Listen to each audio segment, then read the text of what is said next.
बिस्मिल्लाहिर्रहमानिर्रहीम, अस्सलाम वालेकुम। आप देख रहे हैं sports flix T20 world cup special और मैं हूं हमजा शफीक। तो जनाब, अगर मगर का सिलसिला शुरू हो चुका है फॉर टीम पाकिस्तान। अगर कल के मैचेस की बात की जाए तो उस ग्रुप में south Africa versus West Indies, जो कि साउथ अफ्रीका ऑलरेडी क्वालिफाई कर चुका है। दूसरा मैच था जिम्बाब्वे वर्सेस टीम इंडिया। ये एक बड़ा मैच था, और बड़ा मैच इन द सेंस कि देखें इतना करीब जिम्बाब्वे की टीम गई। Through out the tournament Zimbabwe की टीम ने बहुत अच्छा परफॉर्म किया, लेकिन अनफॉर्चुनेट रहे जो क्वालिफाई नहीं कर सके। और भारत ने एक बड़े मार्जिन से, कल के दोनों मैचेस बड़े मार्जिन से, 172 रन का बड़ा मार्जिन इंडिया ने जीत हासिल की और अपना नेट रन रेट बेहतर किया, क्योंकि उनको भी नेट रन रेट के लेने के देने पड़े हुए थे। और साथ ही साथ जनूबी अफ्रीका ने वेस्ट इंडीज़ को 9 विकेटों से शिकस्त दी है, और एक ही विकेट के नुकसान पर 20 ओवर्स में 177 रन उन्होंने जनाब बना लिए हैं। दूसरे एंड पर भारत ने 72 रन से शिकस्त दी है, जिसमें बिलाखिर अभिषेक शर्मा का जो बल्ला है ना, अब वो चल गया है। ठीक है, और अक्सर वो छोटी टीमों के खिलाफ इस तरह की परफॉर्मेंसेस दे देते हैं, और ये सारी सूरत हाल बनी थी। साथ ही साथ कल से सोशल मीडिया पर जनाब उमर अकमल की एक स्टोरी बड़ी जो है ना वो वायरल हुई हुई है, वो उस पर टॉक ऑफ द टाउन बनी हुई है। अहमद सईद साहब ने स्पेशल वो भेजी मुझे कि ये ज़रा देखें उमर अकमल साहब क्या कह रहे हैं। लेकिन उमर अकमल कह रहे हैं कि मेरा उस कॉन्टेक्स्ट में बात करने का मतलब नहीं, मैं एक और पैरामीटर सेट किया हुआ मैं उस पर बात कर रहा हूँ कि जनाब बाबर के साथ ज्यादती हो रही है, मेरे साथ कुछ नहीं हो रहा। सारी सूरत पर बात करते हैं। और आज इंग्लैंड वर्सेस न्यूजीलैंड है, इसका क्या सिनेरियो बनता है, कितने मार्जिन से इंग्लैंड अगर न्यूजीलैंड को हराए, और पाकिस्तान कितने मार्जिन से श्रीलंका को 28 तारीख को हराए, तो फिर पाकिस्तान क्वालिफाई कर सकता है सुपर 4 के लिए। इस पर बात करते हैं। हमारे साथ मौजूद senior sports journalist Ahmed Saeed साहब, इसके अलावा श्रीलंका से मैं ज्वाइन करेंगे हमारे sports correspondent Aqib Qureshi. Welcome to both of you ji. Aqib जरा कंफर्म कीजिएगा, लाइन पे हमारे साथ ही हैं? अच्छा जी हमजा, मुझे आवाज आ रही है। आकिब साथ ही हैं, बिल्कुल।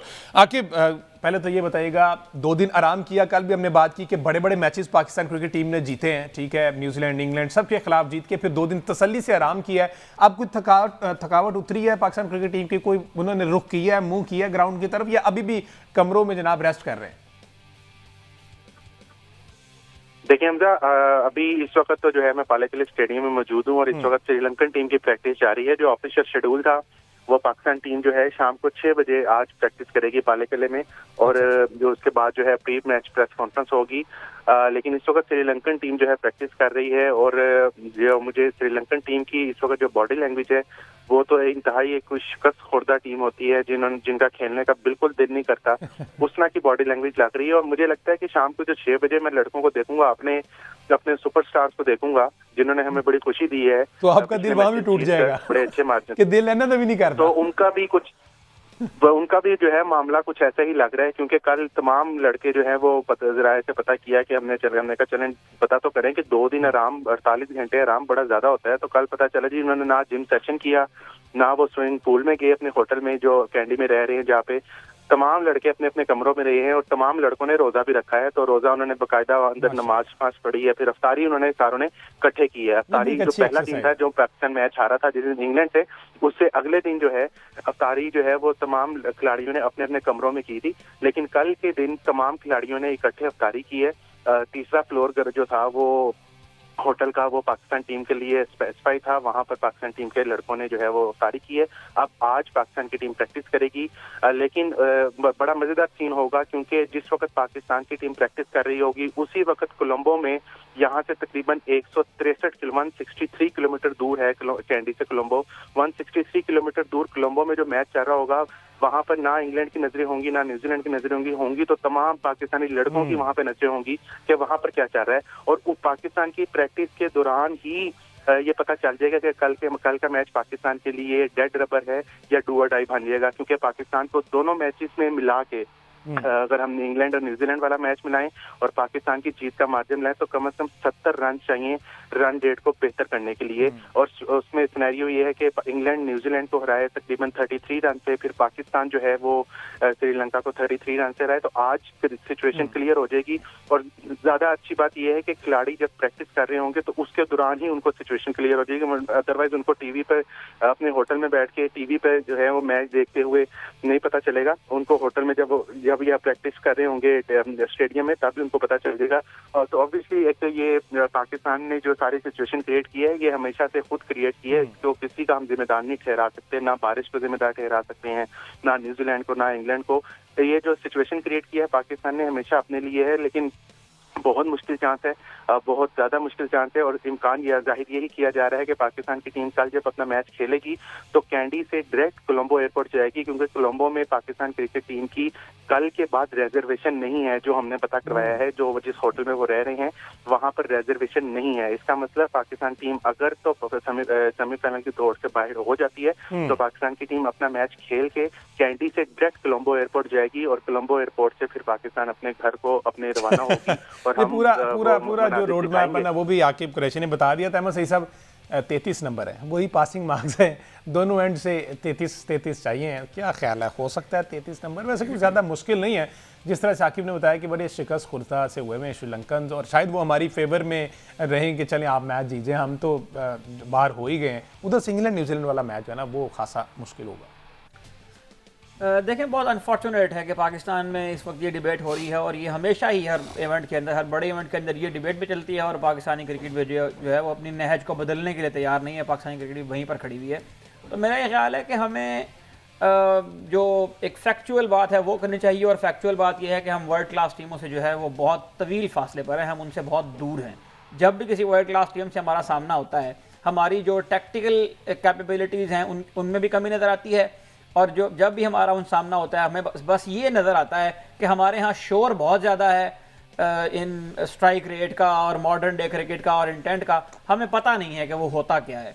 हम जब भी टीमों के अगेंस्ट जाते हैं, नमीबिया के अगेंस्ट जाते हैं, यूएसए के अगेंस्ट जाते हैं, आयरलैंड के अगेंस्ट जाते हैं, जिम्बाब्वे के अगेंस्ट जाते हैं, हम पर्सनल माइलस्टोन बनाते हैं, हम उनको सेलिब्रेट करते हैं।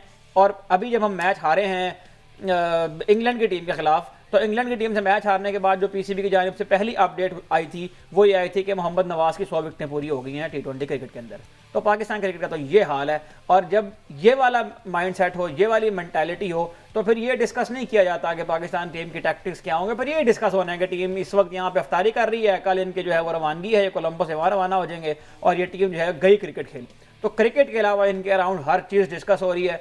और पाकिस्तान क्रिकेट टीम के अगर सेमीफाइनल में पहुँचने का कोई चांस है भी सही, और अगर हम सेमीफाइनल में पहुंच भी जाते हैं तो फिर मुझे मतलब अगेन जब हम सेमीफाइनल खेलने जा रहे होंगे तो भी हमें ये लग रहा होगा कि सामने जो टीम खड़ी है उसने हमें आउट क्लास कर देना है। तो उससे बेहतर ये है कि पाकिस्तान की टीम को बैठ के अपने ज़रा मामलात के ऊपर गौर करना चाहिए कि कब तक हम हर इवेंट के अंदर दूसरों के ऊपर भरोसा करते हुए जाएंगे, कब हम वो चैंपियन माइंडसेट पैदा करेंगे कि हम अपने ही मैच जीत कर जो है वो सेमीफाइनल और फाइनल में जाएं। अच्छा, वैसे लास्ट टाइम कब ऐसा हुआ कि हम डायरेक्ट क्वालिफाई कर गए होंगे? मोस्ट रीसेंट पास में अगर बात की जाए कि देखिए, पाकिस्तान 2021 का जो T20 वर्ल्ड कप था उसमें पाकिस्तान 5 फाइनल में हार गए, जीतने के बाद सेमीफाइनल में शिकस्त हुई थी। 2022 का फाइनल हम खेले, उसमें सिनेरियो यही हुआ था कि साउथ अफ्रीका की टीम को नेदरलैंड्स के हाथों शिकस्त हो गई थी, तो हम वहां पहुंच गए थे। तो हमारी हिस्ट्री यही है, हम इस तरह ही करते हैं। सिवाय वो 2001 की स्मूथ सेलिंग जो हमने 5 मैच जीते थे, उसके अलावा शायद कोई ऐसा टूर्नामेंट नहीं है जिसमें हम सारे चैंपियंस ट्रॉफी 2017 आपको याद है, पहले मैच में हम इंडिया से आउट क्लास हुए, दूसरे मैच में बारिश हो गई, तीसरे मैच में उन्हें कैच छोड़ दिए श्रीलंका के प्लेयर ने। श्रीलंका को दोबारा उसार कर देगी दोहरानी पड़ेगी कल पाकिस्तान के खिलाफ, पाकिस्तान को दोबारा सेमीफाइनल में पहुंचाने के लिए। तो मुझे ये लगता है कि ये बहुत अनफॉर्चुनेट है कि हमें इस तरह की डिस्कशन बार बार करनी पड़ती हैं। मैं सिर्फ एक बात यहाँ करना चाहता हूँ, जो मैं ये बात कर रहा हूँ कि हमारा जो गैप है वर्ल्ड क्लास टीमों के साथ। देखिए, मिचेल सेंटनर ने उस दिन बारी ली एक इंग्लैंड के खिलाफ मैच में, जिसमें 88 for 6 हो गए थे न्यूजीलैंड, और उसके बाद उन्होंने आकर बारी ली श्रीलंका के अगेंस्ट लास्ट मैच खेलने, न्यूजीलैंड ने। तो मिचेल सेंटनर जब बैटिंग कर रहा था तो उस वक्त ये लग रहा था कि मिचेल सेंटनर को बैटिंग नहीं करनी आती है। मिचेल सेंटनर जो है बॉलिंग ऑलराउंडर है। मिचेल सेंटनर उस वक्त एक मुकम्मल ऑलराउंडर लग रहा था। यस, आप साउथ अफ्रीका के मैचेस निकाल के देखें, कॉर्बिन बॉश 8वें नंबर पर बैटिंग करने आता है, और आप उसकी बैटिंग देखकर ये नहीं कह सकते कि ये बॉलिंग ऑलराउंडर है। मार्को येंसन जब बॉलिंग करने आता है वो बॉलर लगता है, जब बैटिंग करने आता है वो बैटर लगता है। मसला ये है कि पाकिस्तान की टीम में जो ऑलराउंडर्स हैं उनको ऑलराउंडर्स की डेफिनेशन का ही नहीं पता है। उनको ये नहीं पता है कि उनका टीम में क्या रोल है, वो बैटिंग के लिए है, वो बॉलिंग के लिए है, वो फील्डिंग के लिए है। मैं ये समझता हूं कि ये जो आपने और एक और बात मैं आपको बताऊं, हमने जब ये ट्रांसमिशन शुरू की तो उस वक्त मैंने आपको ये कहा था कि सलमान अली आगा को वर्ल्ड कप के बाद फारिग करके शादाब खान को कप्तान बनाया जाएगा, और वो खबरें अब आना शुरू हो गई हैं। शादाब को जरा परफॉर्मेंस भी निकाल के देखें इन मैचेस के अंदर, और शादाब ने इस पूरे वर्ल्ड कप में एक मैच के बाद शादाब खान प्रेस कॉन्फ्रेंस करने आ गए थे। वो मैच नमीबिया वाला मेरा ख्याल है या अमेरिका वाला, हाँ, बिल्कुल रूम दिया जा रहा था, उसके बाद उन्हें 17 रन पड़े थे। तो फिर आपने प्रेस कॉन्फ्रेंस करने के लिए भेज दिया था शहजादा फरहान को, फिर आपने प्रेस कॉन्फ्रेंस करने के लिए भेजा था उस्मान तारिक को। तो ये आपको बताता है कि किस किस्म का मिजाज है, किस तरह से प्लेयर्स को प्रमोट किया जाता है और किस तरह से इनकी जगह बनाई जाती है। तो पाकिस्तानी क्रिकेट पर क्या बात करें हम? बिल्कुल ठीक है, जिस तरह से आपने बात की है ना कि पता चलता है 8वें नंबर पर आकर प्रॉपर ऑलराउंडर है। 9वें अब अहमद कुरैशी साहब हमारे भी तो 9वें नंबर पर आकर प्रीमियम फास्ट बॉलर जब खेलता है तो पता चलता है वो बैटर है, और जब वो बॉलिंग में आता है तो पता चलता है वो बॉलर है। तो ये कैसी बातें करें, इनको कुछ समझाएं कि ऐसा नहीं है। पाकिस्तान टीम में भी इस तरह के लोग मौजूद हैं जो काम करते हैं, पता चलता है, नताइज भी आ रहे हैं फिर। हाँ अहमद आपका माइक ऑफ है। इस प्लेयर का क्या रोल है, और मेरे ख्याल में मुझसे भी ज्यादा जरूरी ये है कि उन प्लेयर्स को समझ आ जाए कि उनका क्या रोल है। सो कहने का मकसद ये है कि देखें, ये डिस्कशन जब से मैंने तो होश संभाला तब से हम देख रहे हैं, हम दूसरों के कंधों पे चढ़ के और आगे क्वालिफाई करते हैं सेमीफाइनल्स और फाइनल्स के लिए। कभी भी मुझे नहीं याद पड़ती कि हम अपनी बलबूते पे आगे गए हों। जहां तक बात है प्लेयर्स की, तो पूरी दुनिया में अगर आप देखें ना, बैट्समैन होते हैं, कंप्लीट बैट्समैन होते हैं, बॉलर्स होते हैं, कंप्लीट बॉलर्स होते हैं, ऑलराउंडर्स होते हैं, तो वो भी कंप्लीट ऑलराउंडर्स होते हैं। चाहे मिचेल सेंटनर हो, हार्दिक पांड्या हो, और टीम्स के पास डिफरेंट ऑलराउंडर्स हो, तो कंप्लीट पैकेज होता है। हमारे यहाँ ये एक ना नाड़ियों वाला काम है कि जी ये बैटिंग कर लेता है, थोड़ी सी बॉलिंग कर लेता है, ये बॉलिंग करता है, साथ थोड़ी सी बैटिंग कर लेता है। ये जो थोड़ा थोड़े के चक्कर में नीम हकीम वाला काम है, इसी ने हमेशा हमें मरवाया है। जब तक हम स्पेशल लोगों के लिए नहीं जाएंगे तब तक हमारी टीम का यही हाल रहेगा। एक इंपॉर्टेंट चीज सबसे ये है कि मैं पिछले 2-3 दिन से डिबेट सुन रहा हूँ जी कि हमारे पास इन प्लेयर्स की रिप्लेसमेंट नहीं है, इनको अगर हमें हटाएं तो एकदम से क्या कहां से प्लेयर लेके आए। देखें, जब आपने बाबर रिजवान को हटाया, साहबजादा फरहान को मौका दिया, तो उसने परफॉर्म करके आज आपको दिखाया है। सारी बात है मौका मिलने की। आप किसी को मौका देंगे तो कोई परफॉर्म करेगा ना। आप तो यहाँ पे प्लेयर्स को ही नहीं सेटल होने देते। आपने तो कितने तजर्बात किए हैं, अब्दुल्ला शफीक को खिलाया, कुछ हाथ परफॉर्मेंसेस पे बाहर कर दिया, कामरान गुलाम को खिलाया, कुछ हाथ परफॉर्मेंसेस की वजह से बाहर कर दिया। सैम अयूब को कितने मौके मिल चुके हैं, बाबर आजम को कितने मौके मिल चुके हैं। फिर ये लोग कोई प्रीमियम बना हुआ है, कोई किंग बना हुआ है, कोई क्वीन बना हुआ है, किया कुछ है नहीं, किंग बने हुए हैं सारे। तो कहने का मकसद ये है कि हमें इन डिबेट्स में से निकल के सबसे पहले ये प्रायोरिटी देनी पड़ेगी कि एक तो हमारी टेस्ट, वनडे और T20 की टीम्स हों सेपरेट। दूसरी चीज ये बिल्कुल हमें क्रिस्टल क्लियर करना पड़ेगा कि जो परफॉर्म करेगा वो इस टीम में रहेगा, जो परफॉर्म नहीं करेगा वो टीम से बाहर होगा। फिर चाहे कोई किसी का दामाद है, चाहे कोई किंग है, चाहे कोई कुछ भी है। और लेकिन अहमद कुरैशी साहब अनफॉर्चुनेटली ऐसा नहीं रहा ना, ये दामाद वाला सिलसिला जो है ना, ये आवाज आ रही है हमजा? हाँ जी बोलिए। जी मैं ये कह रहा हूँ कि एक चीज मैं इसमें जरूर ऐड करूंगा, वो ये कि ये जिसने भी ये दामाद ससुर वाला। अच्छा, आपकी लाइन में डिस्टॉर्शन, अहमद कुरैशी, इसको दोबारा से कंटिन्यू करते हैं। जरा क्विकली ब्रेक लेते हैं, ब्रेक के बाद वापस आते हैं, डिस्कशन को कंटिन्यू करते हैं। मीनवाइल बात करेंगे टीम इंडिया और जिम्बाब्वे की। इंडियन बैटर्स ने जिम्बाब्वे के जो बॉलर्स हैं उन पर जरा अपना बल्ला सीधा किया है और उनका नेट रन रेट हिस्सा क्या है, उनका क्या सिनेरियो है क्वालिफाई करने के लिए सेमीफाइनल के लिए, इस पर बात करते हैं ब्रेक के बाद। Stay with us. Welcome back जी। बात हो रही है T20 वर्ल्ड कप के हवाले से, और आज जो है वो एक इंपॉर्टेंट मैच खेला जाना है, न्यूजीलैंड वर्सेस टीम इंग्लैंड। और इसमें इंग्लैंड अगर 33 रन से बकौल आके 33 रन से शिकस्त देता है न्यूजीलैंड को, और पाकिस्तान श्रीलंका को 33 रन से, तो ये 33 का जो आंकड़ा है ना, ये 33 पासिंग मार्क्स जो हैं ये बड़े ज़रूरी हो चुके हैं इस वक्त। और अगर ये 33 कामयाब हो गए तो पाकिस्तान सुपर 4 के लिए क्वालिफाई कर जाएगा, जो कि अपेरेंटली खासा मुश्किल दिखाई दे रहा है इस वक्त। टीम न्यूजीलैंड जिस फॉर्म में आई हुई है इस वक्त और जिस तरह की सूरत हाल चल रही है, इनिशियली श्रीलंका ने उनको पकड़ा, लेकिन उसके बाद अगेन वही बात, सेंटनर को देख के लगा नहीं कि सेंटनर जो है वो एक प्रॉपर ऑलराउंडर नहीं है। अच्छा, अब पाकिस्तान की टीम की बात की जाए तो आज उन्होंने शाम 6 बजे उनका एक वो लग रहा है ट्रेनिंग सेशन, और उसमें ज़ाहिर है 2 दिन उन्होंने रेस्ट किया, तो अब जरा हाथ पाँव खोलेंगे क्योंकि कल के रोज़ श्रीलंका के अगेंस्ट उनका मैच है जी 6:30 बजे। तो आकिब कुरैशी साहब, अब टीम में क्या तब्दीलियां होने जा रही हैं, कौन बाहर जा रहा है, कौन अंदर आ रहा है, और क्योंकि ये आखिरी चांस है, या फिर अगेन वही मैनेजमेंट कहेगी कि जहां पर इतना हम रुस्वा होकर यहां तक आ गए तो अभी भी इन्हीं 11 को मौका दे दिया जाए? देखिए अब चेंज करें ना करें उसका तो फर्क नहीं पड़ता, लेकिन मैं ये जरूर देख रहा हूँ कि वर्ल्ड कप के बाद टीम में कुछ तब्दीलियां होंगी और वो ताहयात तब्दीलियां होंगी। अच्छा, फिर से ऑपरेशन, ताहयात दरवाजे बंद किए जाएंगे ऑब्वियसली ये होने हर देखें, ये पहली दफा अगर इतना कुछ होता भी है ना वर्ल्ड कप के बाद, जो कि होने के बहुत ज्यादा चांसेस हैं, अगर ये होता है तो ये कोई नई चीज नहीं होगी। हमारे यहाँ बड़े अरसे से हमेशा से यही होता आ रहा है कि जब भी कोई आईसीसी का टूर्नामेंट होता है, हमारी टीम अल्हम्दुलिल्लाह पहले राउंड से बाहर होती है, बमुश्किल आगे जाके पहुंचती है। अगर पहुंच जाए तो वो सारी खुशी मनाते हैं। हालांकि हम आईसीसी की ट्रॉफी कोई जीत नहीं सके, हम हमारी खुशी यहाँ तक होती है कि हमारी टीम सेमीफाइनल पहुंचे, यही हमारी कौम के लिए बहुत बड़ी कामयाबी होती है। हालांकि बड़ी टीम्स कभी इधर तक नहीं आती, वो सेमीफाइनल में अगर पहुंचती हैं और अगर सेमीफाइनल वो हार जाती हैं तो वो अपनी हार समझती हैं, लेकिन हम सेमीफाइनल में पहुंचने को अपनी जीत समझते हैं। और शायद ये वाला जो साइकी है हमारे फैंस की, ये अच्छी नहीं है, क्योंकि हमारी टीम कोई टीचिंग स्कूल वाली टीम तो नहीं है, या क्लब की टीम तो नहीं है, या मॉडल टाउन क्लब की टीम तो नहीं है जहां पर हम सेमीफाइनल पहुंचने पे जो है खुशी का इजहार करें। लेकिन जो अब कल वाला मैच है उसमें यकीनन आपको जो है, क्योंकि पाले किले का ग्राउंड है, अभी जो मेरे सामने पिच है ये पिच फ्रेश है, यहाँ पर पिच नजर नहीं आ रही। लसित मलिंगा और जसूरिया ये दोनों पिच के पास खड़े हैं। अब अगर ऑन अ लाइटर नोट बात करें तो ये श्रीलंकन है, श्रीलंका का होम ग्राउंड है, क्या पता ये अपनी मर्जी की पिच बनवा रहे हो, लेकिन ये ऑन अ लाइटर नोट बात है, इसको सीरियस नहीं लेना। लेकिन बहरहाल इस वक्त जसूरिया और मलिंगा पिच के पास खड़े, नई पिच है, यहाँ पर किसी किस्म का कोई मैच नहीं हुआ, तो एक ये फ्रेश पिच नजर आ रही है।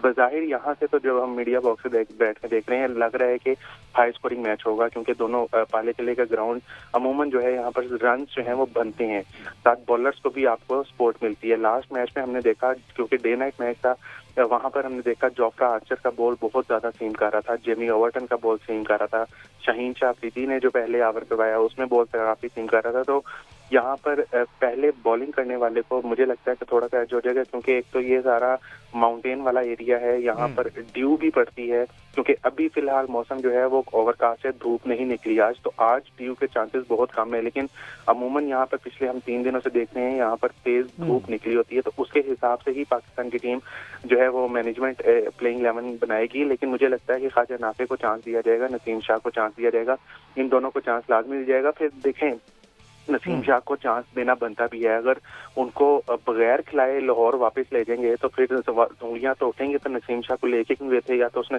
छोटा बच्चा है जिसको सैर करवानी थी श्रीलंका की, तो उसको प्लेइंग 11 कल का मैच मेरा ख्याल देंगे, ताकि मैनेजमेंट के पास एक किसी हद तक स्पेस सेविंग हो जाए कि हमने बेंच पर बैठे तमाम क्रिकेटर्स को ट्राई किया, क्योंकि अभी तक सिर्फ एक ही प्लेयर है नसीम शाह जिनको ट्राई नहीं किया गया वर्ल्ड कप में, अदरवाइज तमाम प्लेयर्स को अभी तक नसीम शाह के मैचेस आके बड़े हिसाब के बराबर हैं।